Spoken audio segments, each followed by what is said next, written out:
Oikein paljon tervetuloa tämän viikon Snowcross-viikolle. Eilen tuossa kuultiinkin nyt sitten Allu Rehun haastista ja tarinaa. Ja ainakin itselle tuli täytellä yllätyksenä, että kaveri on entinen purjehtija. Todella mielenkiintoista. Käy kuuntelemassa, jos et vielä käynyt. Ja muista tilata hei tuosta alhaalta kanava, sillä tuet kaikista parhaiten totta kai tämä touhua ja tätä podcastia, ja kuuntelet sitten Spotifysta, Apple Podcasteista tai mistä tahansa, niin muista myöskin kommentoida, tykätä, ehdottaa vieraita kaikkea, mutta tässä on tullut paljon hyviä ehdotuksia, niin katsotaan, että mitkä niistä kaikista saadaan sitten mahdollisesti toteutettua.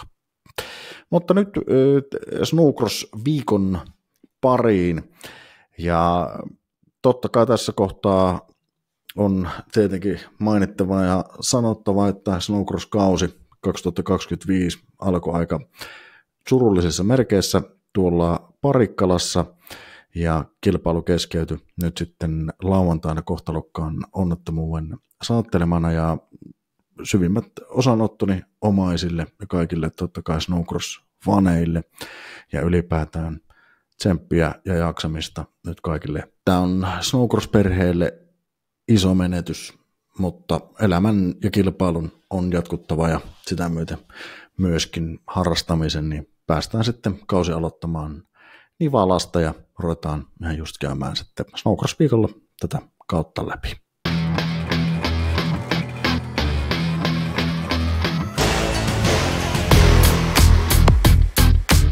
Kausi alkoi Nivalasta nyt 8. ja 9. päivä helmikuuta, ja varsin mielenkiintoinen starttihan sinne myöskin saatiin, ja lauantaina ensimmäiset alkuerät muut, ja jos keskitytään nyt Pro-Lite luokkiin ja lähdetään katsomaan sitten niiden yhteistuloksia, niin Pro-Litessä lauantaina näyttää siltä, että siellä Lehtisalon Ville, tämä oli jotenkin mysteeri, tämä koko Ville Lehtisalo, mistä tämmöinen kaveri on yhtäkkiä tänne löytynyt, ja kiitoksia Ylläsjärvelle, että valaisi minua tässä asiassa, että Ville on nähtävästi vanha, mutta kuitenkin ihan kunnon kelkka ja vetomies, ja ei mitenkään niin kuin uusi kuski kuitenkaan loppuviimein, niin Lehtisalon Ville tuli Nivalaan, täräytti täydet pisteet, 45 pistettä sitten tuosta lauantai-päivästä, ja toiseksi siellä Vanhatalon Atte, ja kolmanneksi sitten Luka Tukiainen, eli todella hyvä buugi siellä näytti olevan nyt sitten ainakin tuon Nivalan lauantaissa. Sitten jos mennään tuohon Nivalan Pro lähtöön lauantaina, eli ensimmäiseen finaaliin, niin siellä nyt sitten sattui ikävä tapaturma, ja kävi niin, että nyt Elias Paher nyt satutti ja loukkaantui siinä sitten muutaman minuutin jälkeen, kun finaali oli ajettu, ja Eliaksen kanssa juttelin tai viestittelin tuossa, niin ainakin sosiaalisen median ja muun perusteella, niin hän on täysin kunnossa. No, sääriluu taisi olla poikki hänellä tai muuta vastaavaa, mutta viestitteli tuossa kyllä ja oli ihan kondiksessa noin niin kuin muuten, joten se nyt sitten lauantain osalta tuo pro-finaali keskeytettiin ja ajettiin sitten sunnuntaina uudestaan, mutta mennään siihen ihan kohta. Naisten osalta aika selkeä lauantai-päivä naisten osalta, eli Saga Forssell sieltä nyt sitten ykköspaikka itselleen, eli täydet pisteet 45 pistettä, Emma Laamanen kakkospaikalle ja sitten Victoria Laine kolmospaikalle. Ja tässä kohtaa on pakko nostaa Victoria Laine kyllä esille, koska hän on tehnyt aivan järjettömän hienon nousun. Todella hienon nousun tässä viime vuosien aikana, aivan tuonne kärkikolmikkoon, niin koitetaan saada Victoria tänne myöskin jossain vaiheessa podin haastateltavaksi ja kysellään vähän, että mistä tuo nousu on tullut. Kovan työn tuloshan se on ihan selkeä homma, mutta todella hienoa ajamista kyllä nyt tässä viime kilpailuissa. No jos hypätään sunnuntaihin, niin Pro-lähtöhän ajettiin todella mielenkiintoisessa kuviossa. Eli ensimmäistä kertaa varmaan koko suomalaisen snowcrossin historiassa, niin ajettiin tämä uusinta lähtö lauantailta sillä tavalla, että se lähdettiin niin kuin formulatyyliin, mikä on tosi outoa. Tai mikä tuntuu ainakin henkilökohtaisesti oudolta. Kohta kuullaan Pihla ja Aki fiilikset tästä, että miltä se nyt sitten ylipäätään tuntuu lähteä. Hänelle se on ehkä tutumpi kuvio, koska Aki on kuitenkin Yhdysvalloissa ajanut, ja Yhdysvalloissa näin ajetaan mahdollisesti, tai on ajettu tuolla tavalla noita uusinta lähtöjä, niin se oli tosi mielenkiintoinen. Eli lomittain siinä järjestyksessä käytännössä, mihin tuo kilpailu nyt sitten keskeytyi silloin lauantai-iltana, ja ihan aikataulusyistä myöskin jouduttiin siirtämään sitten tuo kyseinen finaali lauantai-aamulle, niin kyllä se oli vaan jotenkin tosi oudon näköinen käytännössä se lähtö, että niinku, okei, ai tälleenkin tätä voi ajaa. No mutta näköjään voi.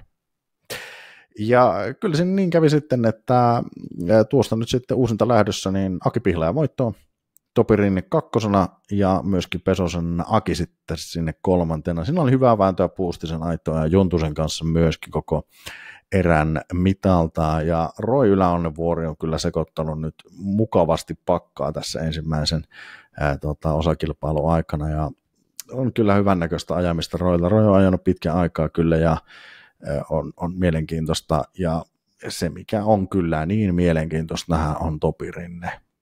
Nuori kaveri kouluttaa myöskin vähän vanhempia kavereita, niin on kyllä aika hämmentävää. Topi Rinteen aika lauantain täysin sunnuntain finaalissa, mikä uusittiin lauantailta ensimmäisessä finaalissa 42.112 oli tuo kierrosaika, ja Aki Pihlajalle 41.797, niin kyllä siinä vaan lujaa menee Topi Rinne. Et on tulossa Topille myöskin hieno kausi. Sitten vilkas taas sunnuntai-finaaleissa myöskin tuonne Pro-liten suuntaan, miten siellä Pro-lite-finaalit on mennyt. Ja Niklas Vanhatalo otti sieltä Pro-liten sunnuntai-finaali. Hetkinen, nyt mulla on täällä. Kyllä mulla on täällä kuulkaa ihan oikein. On täällä aina välillä vähän hankalia tilanteita, mutta nyt se on oikein. Eli Pro-lite-finaaleissa Niklas Vanhatalo voittoon, Tero Kuivalainen kakkoseksi ja Lehtisalon Ville nyt sitten kolmanneksi. Ja Ville Lehtisalolla siellä vähän oli pientä häsmäkkää, joten tästäkin johtuen sitten tipahti tuohon kolmanneksi. Ja siellä oli aika paljon actionia.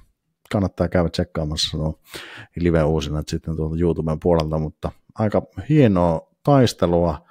Ja Lehtisalon Villekin taisi kaatua siinä Pro-liten finaalissa, ja sieltä vielä kuitenkin kampee itsensä kolmanneksi, niin on se aika hurja kaveri. Sitten katsotaan vielä tuosta totta kai sunnuntain naisten finaali.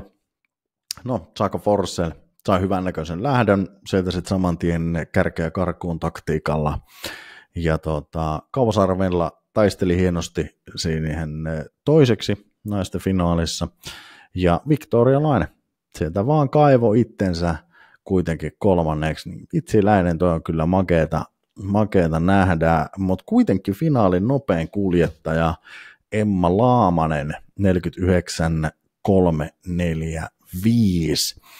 Ja sitten jos katsotaan Laamasen Emmaa, siinä oli muistaakseni lähdössä pientä häikkää ja pientä könyylyä ja kaatuilua, niin siinä meni sitten Laamasen Emman kilpailu vähän se sivusuun ja lähti sieltä kuitenkin perältä sitten tykittelemään muiden perään, niin edelleen koko finaalin nopein kierros aikainen, se on aika rajua ajamista kyllä, eli Emma Laamaselta voi ottaa kyllä myöskin tänä talvena hienoja vetoja.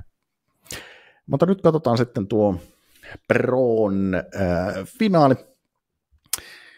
No, Aki Pihlaja ykköspaikalle sinne, ja Aki Pesonen toiseksi ajalla, paras aika siis kierrosaika 43.809 Pesosella, joka oli myöskin sunnuntai-finaalin nopein, ja Aki Pihlajalle 44.029, eli selkeästi nopeampi. Topi Rinne kolmanneksi siellä aika 44,978, eli nopein kierrosaika, mitä Topi ajoi tuossa kyseisen erän aikana. Eli aika selkeä nyt semmoinen top 3, kun täältä on löytynyt. Juntunen teki hienoa työtä koko tuon kisan viikonlopun ajan ja paino todella hyvän näköistä erää. Ja kyllähän siellä niin sitten kuitenkin kävi näissä alkuerissä, että Pihlaja joutui lähössä pikku häsmäkkään ja siellä kilpakumppanin kanssa meni ihan kirjaimellisesti sukset ristiin, josta johtuen ei saanut nyt sitten ihan sitä tatsia heti päälle, mutta Amerikan Kotka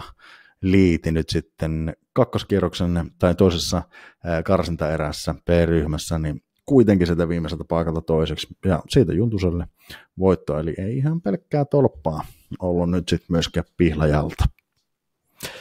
Tällä hetkellä, jos vilastaan vielä tuonne SM-yhteispisteisiin, kaivallaan täältä tulosarkisto.fi. Sivusta löytyy todella hyvin nämä kaikki pisteet tällä hetkellä, niin katsotaan täältä.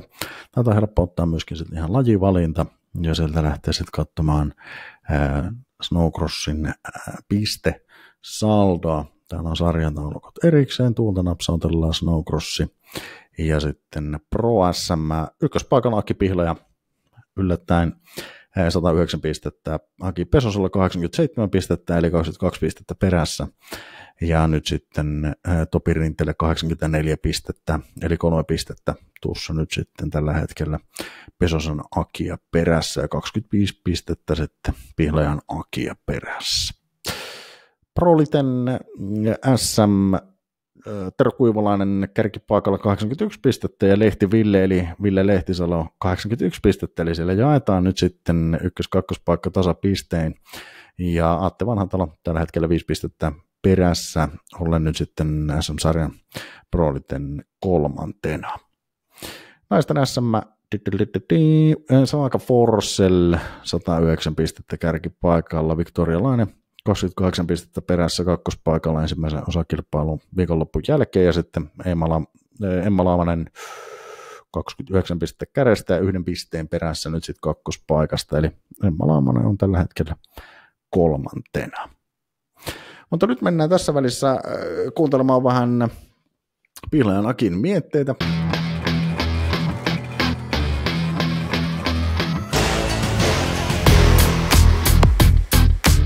Ja näin on nyt puhelimen päässä Aki Pihlaja suoraan sprinterin näköjään takapenkiltä kuvasta päätellen. Miten mennään? Joo, täällähän sitä talvella asustellaan. Ei ole kerennyt saada vielä lämpöjäkään pirttiin, että saattaa vähän höyry näkyä tuossa hengityksessä, mutta hyvin menee. Kisathan meni hyvin ja ei tullut mitään suurempia, poloveen pikku mustelma, mutta olikin se suurin sitten, mitä sattui. No nyt saatiin ikävä kyllä vähän myöhässä kausi aloitettua, siellä oli Parikkalassa ikäviä tapahtumia, mutta nyt nivalaan kausi starttiin. Ensimmäinen päivähän sulla oli oikeinkin mallikas. No finaaleissa saatiin nyt sitten taas kerran pientä hässäkkää, mutta miten meni tuo lauantai? No sehän oli lauantai pitkä päivä ja harmillisesti joutui sielläkin se finaali peruumaan. Meni niin myöhäiseksi se aikataulu ja ei sitten porukka jaksanut ja haattele, että tulee ambulanssi takaisin. Ja toki onneksi nyt suuremmilta vaurilta vältyttiin sen suhteen, mutta ei mitään. Sieltä molemmista eristä voitot ja siitä sitten yöpuulle oottelee sunnuntain 2 finaalia. Paherilla tosissaan finaali keskeytettiin sen vuoksi, hänellä nähtävästi sääriluu on mennyt poikki ja on tällä hetkellä kunnossa ja kaikki on siltä osin hyvin, mutta sulla niin kuin alkueristä voitot, mikä se on se vauhdin salaisuus, koska se näyttää niin helpolta tuosta kun katsoo täältä kotisohvalta, että kun sä oot ajamassa? No tietenkin varmaan se kokemushan se on parikymmentä vuotta tullut kierrettyä noita ratoja, mutta kyllä sitä pystyy ottaa tuossa vaiheessa rennosti, että kyllä siinä jos joutuu ohitteleen, niin siinä pitää sitä jo vähän puristaa ja ei ole niin jouhevan näköistä se ajaminen, mutta se yleensä riittää, kun muutaman keikan vettä alussa täysillä ja saa sen eron siinä, niin pystyy sitten vähän niin ottaa rennosti sen loppuerän siinä, jos ei joku tule perään sitten löytää jotakin hyviä linjoja sieltä. Eli onko tässä nyt se, mitä muun muassa kollegani Ylisjärven Jarkko mainostaa, että kärkeä karkuun taktiikka, että 2 ensimmäistä kierrosta aivan sinkkikireillä ja sen jälkeen voi niin löysätä jo vähän se. Niin, no sen jälkeen voi katsoa taakse, että onko siellä joku lähellä. Niin. Mutta se on hyvä taktiikka. Minkälainen sun mielestä lauantaina tuo rata oli ennen kuin mennään tuohon sunnuntaipäivään? No siis hyvähän se rata oli, ei siinä mitään ainoa hankaluus oli, että kun oli niin kuin mutkasakin oli patikkoa, niin se tuotti itselle hankaluuksia, mutta niin ilmeisesti monelle muullekin, että kun ajettiin sitten myötäpäivään, niin oli tosi hankalaa, koska kaasupeukalo on nyt niin kuin täällä ja pitää täältä koittaa painaa kaasua, niin oli vähän niin kuin rannevihasten kanssa ongelmia tällä kertaa, mutta varmaan oman osansa toi se alkukauden loukkaantuminen, kun loukkasin tuo oikea olokapään, niin se kyllä tuntui nyt väsyvän siinä, että kun on tottunut ajamaan niin kuin vastapäivään, niin se saattoi olla yksi syy sitten. Mutta se oli kaikille sama, niin eipä siitä, ei se ole sen kummempi sitten. Just näin. No sunnuntai startattiin Pro-luokan finaali uusinnalla. En tiedä, onko tämä ensimmäinen kerta jopa Suomessa, ensimmäistä kertaa, kun lähdettiin tolleen niin kuin Amerikka-tyyliin, siis niin kuin vähän karsina formula-tyyppisesti. Tämä on varmaan sulle jotenkin tuttu käytäntö tai jotain muuta, sä oot ajanut kuitenkin 6 vuotta Jenkeissä, niin minkälainen fiilis oli lähteä nyt sitten tuohon ensimmäisen finaaliin? No joo, Jenkeistä se on tullut varmaan tännekin sitten, säännöstähän se löytyy, että tuommoinen tyyli voi olla myös tai sitten se yhteislähtö, mutta kuitenkin oltiin erää ajettu siinä jo pari minuuttia ja niin ehkä sitten niin kuin tasapuolisuuden nimissä se on hyvä tuommoinen NS vähän niin kuin formulatyylinen lähtö, että siinä nyt jatketaan siitä, mihin jäätiin silloin. Että sitä ei ajettu sitten lauantaina, ei kun sunnuntaina ajettu enää sitä täyttä finaalia, vaan ajettiin se jäljellä oleva aika ja siinä järjestyksessä oltiin siinä lauantain finaalissa ennen kuin se keskeytettiin, niin toki itse joutunut pari kertaa, tai siis joutunut olleen semmoisen tilanteessa Amerikassa, niin siinä mielessä tuttu homma. Minkälainen se oli se keskustelu muiden kuskien kanssa ennen kuin lähdettiin tällaiseen tilanteeseen? Tuliko jengi kysymään sulta, että no miten tämä tapahtuu? Ei se pro-kuskien keskuudessa ollut niinkään tietenkin liteluokassa oli samanlainen tilanne, mutta se otettiin sitten yhteislähtönä. Mutta miesten ehdotin siinä lauantai-iltana, että onko niinku tämmöinen mahdollista, niin se kyllä kävi kaikille sitten. En kyllä kuule, että kukaan olisi väittänyt vastaan siinä. Joo, se oli makeen näköinen. Siis se oli jotenkin niinku uusi juttu. Se oli mun mielestä siistin näköinen, että lähdettiin tolleen vähän formulatyyliin lomittaa. Se oli tosi oudon näköistä nähdä Suomessakin tällaista, mutta se meni oikein mallikkaasti. Mutta jotain tapahtui nyt sitten kakkoserässä, kun lähdettiin sunnuntaipäivän virallista ohjelmaa ajamaan, ja sulla oli lähdön jälkeen vähän ongelmia. No joo, se oli se Nivalan lähtöpaikka oli vähän semmoinen, että kun siinä oli niin jyrkkä se melkein 180 mutka siellä, niin se oli sisämutkasta, oli vähän niin kuin hankala saada semmoista holesottia, ja ihan hyvän lähön sain siinä kyllä, mutta sitten kun sieltä pääsi kisakaveri vielä, piti ottaa niin vauhtia pois, niin meni sukset ristiin, ja siinä sitten mietit, että kumpi on niin kuin, kummalla pitää mennä ja kummalla sitten vähän löysätä, niin siinä jäätiin sitten Jouko Hännille, ja sieltä sitten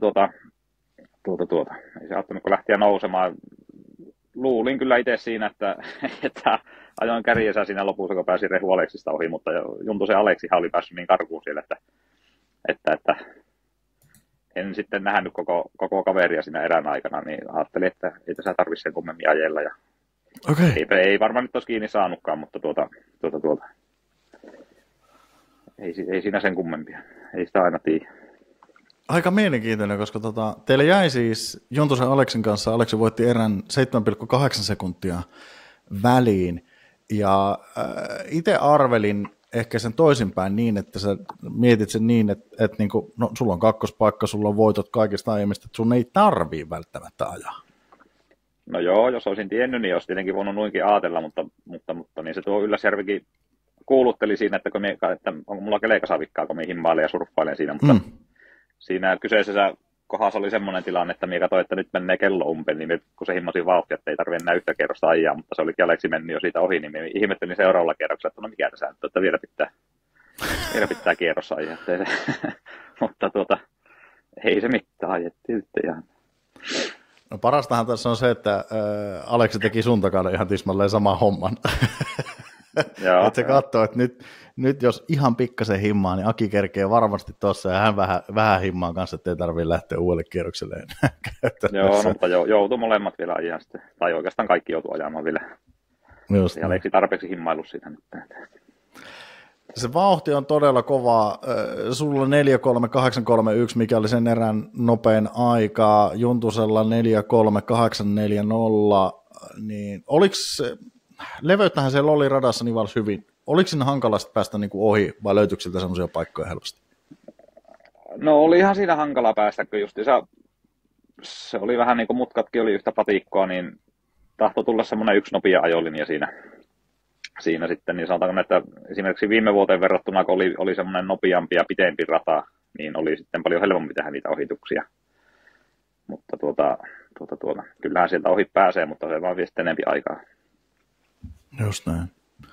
No finaali oli aika selkeitä kauraa, jos näin niin kuin voi sanoa. Sulta sieltä voitto, Pesonen kakkoseksi ja Rinteen Topi siihen kolmanneksi ja Juntunen jätettiin tässä kohtaa nyt sitten neljänneksi, Ylä-Annevuori viidenneksi. Mitä mietteitä tuosta sunnuntai-finaalista? No joo, siinä justiinsa sain hyvän lähön ja pääsin tekemään Amerikan Kotkamallin hypyn siinä mitä juniorit siinä sitten ihmetteli, että miten sitä seniori noin intoutuu tuossa, mutta ei siinä mitään. Tosiaankin se ensimmäinen kierros, niin siinähän tuli jo hyvä kaula siihen ja muuta eli sitten kilpaa sillä keskenään, niin saa aika rauhakselta ajella siinä, että ihan jouheva ajoin sai siihen finaalin päälle, että erissä ei ehkä niin semmoista jouhevaa ajolinjaa löytynyt siihen, mutta finaalissa oli, että kun pysyy siinä patin harjalla, niin vältti ne pahimmat reijät siellä ja jäätiköt. Niin. Hyvä rata oli, että ihan semmoinen pro-luokan rata. Pesonen oli pikkasen kuitenkin finaalissa sinun nopeampi, 4.3809, sulla 4.4029 best läppi. Pesonen jäi 5.9 sekuntia taakse nyt sitten tuohon kakkospaikalle. Tuntuuko, että sulla oli niin kuin, tarvisiko himmata, vedikö se vielä kovempaa, kun näet, että Pesonen ehkä tulee sieltä takaa? No en nyt koittanut enää kiristää siinä, että osaa jo vähän katsoa, että riittääkö se ero vai eikö se riitä, mutta tietenkin vähän varman päällekin siinä lopussa, että alkoi mennä jo ne hyppy- ja heitot jo vähän reijille siinä, että ei ainakaan sen takia sitten menee ykköspaikka siinä, niin kuin kävi viime vuonna, palataan taas siihen samaan kissa, että siitä kärkipaikka toki erä oli kyseessä, mutta että pikkusen otin vauhtia pois, niin lähti vähän lapasesta, mutta nyt onnistuttiin siinäkin sitten. Sopivasti vauhtia pois. Just näin. Mutta minä olen kyllä aina kaikille sanonut, että ei kannata niin ottaa varman päälle, että pitää ajaa täysillä aina. Mutta itse voi ottaa aina varman päälle. Niin, itse eikä. Pitää tehdä niin kuin minä sanoin, eikä niin kuin mietin. Mutta joo, ei mitään. Toki kelekkaakin on saatu nyt vähän paremmaksi nyt iskareiden kannalta, että senkin suhteen pystyy ottaa vähän varmemmin siinä. No nyt sulla on kisastartteja alla. Totta kai tässä kohtaa pakko kysyä, miltä se uusi RS tuntuu. No kyllä, siis tuntuu tosi mukavalta, että ei siinä mitään. Vähän parempi kuin viime vuonna, että ei se huono voi olla. Just omaan kätteen itsellehän se on tehty ja siinä on onnistuttu ja on kyllä mukavaa, niin kuin sanoin, että ei muuta kuin pikkusen löin polvea siihen tankin kylkeen, että ei sen kummempaa vauriota tullut, että nyt ei ole lihaksetkaan niin jumissa eikä kipiä enää mitään. Sitten yleensä vaikka ajettiinkin 2 finaalia samana päivänä ja erät siihen päälle, niin senkin suhteen se niuri pääsee vähän helpommalla niin kuin Rinteen Topi siinä. Alako kutsumaan siinä sunnuntai-päivän aikana. Aha. Mutta pitää noita junioreita tulla kiusata sitten. Oppivat. Juniori on aloittanut niin kuin tämmöisen henkisen sodankäynnin. No se on, mutta se on ihan hauskaa vaan. Kyllä se tulee muiltakin, että ei se Topi ainoa ollut siinä. Hyvä Päällähän se varmasti ottaa, kun Papparainen ajelee ohi siinä. Niin, jos tarkkoja ollaan, se taitaa olla melkein puolet vanhempi. Ehkä vähän ylikin. On vähän ylikin. Niin kyllä Topi ehkä voi sanoa jo vähän papparaiseksi kohtaan. No se ei voi. Just näin. Oikeastaan kaikki muukin siellä. Niin. Juntusen Aleksi ei saa sanoa, Aleksi on yli 30, mutta kaikki siitä alaspäin sitten. Just. Mullakaan ei ole mitään sanoa, me ollaan suurin piirtein samaikäisiä, niin mä oon ihan yhtä keski-ikäinen kohta kuin sinäkin. Niin, mutta keho ja mieli on nuori, niin just näin. Hei, missä seuraava kerran radalla? Oulussa Superstadion Crosseissa parin viikon päästä. Tai 1,5 viikkoa siinä, mutta siellä sitten ja siitä Joensuuhun MM-kisoihin. MM-ilmoittautuminen päättyy nyt kun tätä kuvataan, niin seuraavana päivänä niin keskiviikkona, niin kai sulla nyt varmaan sitten, nyt kun tämä on julki, niin se on päättynyt jo, niin kai sulla ilmo on sisässä kuitenkin. Joo, on sisässä, silloin kun tämä julkaistaan, kyllä. Hyvä. Ei kannata jättää tätä ehkä enää niin viime tinkaan. Monta asiaa jää tekemättä, jos ei viime tinkaan olisi. No se.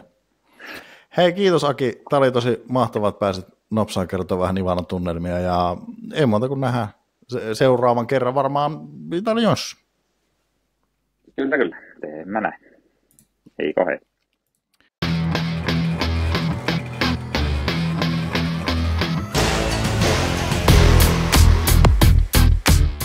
Oikein makoiset kisat. Kyllä ne oli oikein hyvännäköiset kisat. Kun se saatiin starttiin, saatiin pisteet jaettua. Oli vähän hässäkkää, mutta ei se mitään, se kuuluu tähän motorsporttiin.